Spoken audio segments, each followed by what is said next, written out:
So hi everyone, welcome. This is my guide on how to execute a good Ironman. So we're just going to do a quick introduction. First of all, if you're wondering who the hell I am, I'm John. Hi.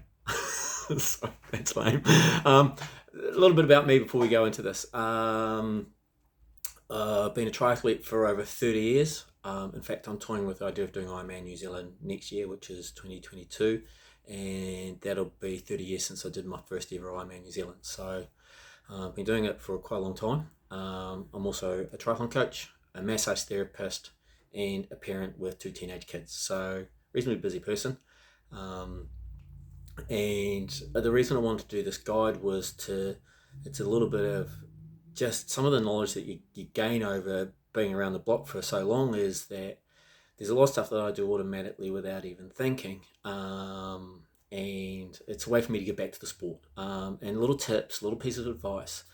I've come from an era where there was no technology, through to heart rate monitors, through to hero bars, through to, now we've got power meters, we've got GPS, we've got metrics in the swim, and all of that technology. And it can kind of see it from both sides of the fence. And it's how to navigate all of that. So I thought I'd just do a little bit of a guide, and we'll break it down into the swim and a whole pile of chunks, then transitions, the bike, obviously the run, and we'll also talk about other stuff. We'll talk about a little bit about nutrition, although that is a minefield. We'll talk about race plans, and all of those things might help you have a good day. So that's a little bit about who I am and why this guide is here. And on that, there's a couple of things. So first up, this is a guide for age group athletes doing Ironman.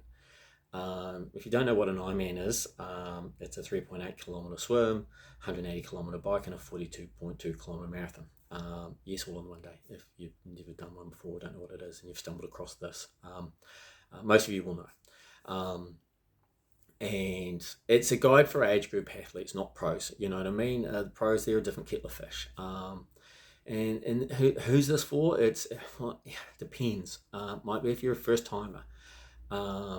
It might be that if you're the kind of athlete that is, done a couple of Ironmans, but you might be exploding on the run, or you just might be having problems with a swim, or whatever, or you might be a seasoned athlete and you're just looking for ways to get marginal gains. And hopefully there's some tips in here for you as well. The key thing I want to stress on this is that I'm not going to tell you how to do a good Ironman. It's going to be different for everybody. Nobody lives your life. And we're all standing on the start line for different reasons. So what I would suggest is have an open mind and have a listen to some of the stuff. Some of the stuff you might go, oh, that's bollocks. That's okay. Some of the stuff you go, oh, actually, that's handy. I could use that little bit. You know what I mean? Some of it might not be applicable. But I just want you to try. The whole point of it is to make you think about some stuff. And question, and question what I say. You know what I mean? If you don't agree with it, that's okay. Or some of the things that I'm going to be talking about is I've personally found helpful. And there's a whole pile of pitfalls in the build up to this, and there's so much noise out there of do it this way, do it that way, and it's a case of you just have to filter out all of that stuff and find out what's applicable for you, which is what this guide's about. You know what I mean? I want you to make you think and question, and just don't blindly do things. And also, when it comes to the race, you need to come up with a plan of what you're going to do. It's a big day, and anyone who's done a few Ironmans, it can be hard. If you get it wrong, it's even more brutal. And that brings me to what is a good Ironman. Different for everybody, to be honest. A good Ironman for a first timer might be just getting from the start to the finish. It might be that you want to qualify for Kona. It might be that you're that athlete, as I mentioned a couple minutes ago, that is kind of executing parts of a good Ironman, but not bringing the whole thing together. So it's a case of a good Ironman is different for everybody. Do you know what I mean? And even on a semi-bad day, it can still be a pretty good Ironman. I did Ironman Malaysia 2019, and I executed a good swim, good bike, fell apart on the run. And the reason I fell apart on the run is I was just nowhere near mentally prepared for the heat, humidity, and the brutality of that marathon. So what happened is that I actually spent too much time standing at the aid stations where they have little paddling pools with buckets, tipping buckets of hot, cold water, trying to cool my temperature down. And on a low level, that was poor execution. On another level, it's hard to train for what you don't know. But then again, I managed to actually gut it out and get to the finish. So good and bad on so many levels. And while I'm critical of self in that race, that yes, I did leech way too much time in crisis mode. On the context is I was standing at one of the paddling pools at one of the aid stations. I was about 18 k's in, and Jocelyn McCauley, the woman who had been leading the women's race, was in the paddling pool. They were tipping water on her, and the ambulance was coming to take her away. So in context of the brutality of that race, it's like, but most of that Ironman was pretty good. Where the execution was poor was not having the mental game to deal with that heat and humidity, because I've never been in that environment before.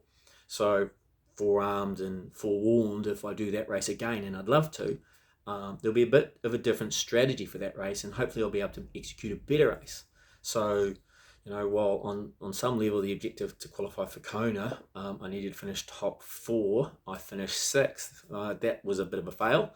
On another level, it was still not a bad day. And so, you've got to put it in context of what this guide's about. It's about trying to minimize all of those stuff and all of that so that you have a good day regardless of what the objective is.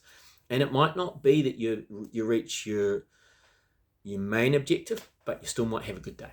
If it's kind of qualification, you might not qualify for Kona, but it's not the be all and end all. You might have actually walked away and actually gone, holy crap, I actually executed a really good day. And that's what we're trying to do, It might be that, as I said, you're doing your first one, and if you can go away and just go, wow, that was great, I want to do more, that's a good day. So we're just going to give you some tips, and hopefully that'll actually help you get through the day, and it'll give you some tools in your arsenal to think about, and not only on race day but also how you train for it, because we'll cover some aspects through the whole process of like some stuff for training for the swim, things to think about for the bike. Yes, we'll cover bike technology because you're a bunch of tech heads and love that stuff. We'll talk about the run, and then we'll talk about some other bits and pieces, as I said, nutrition stuff. So welcome. Hope you find it's helpful. I'm kind of babbling, which I do, and I tend to go off in tangents, so bear with me. But please enjoy, and peace out, and I'll see you in the first few episodes. See you later. Bye bye.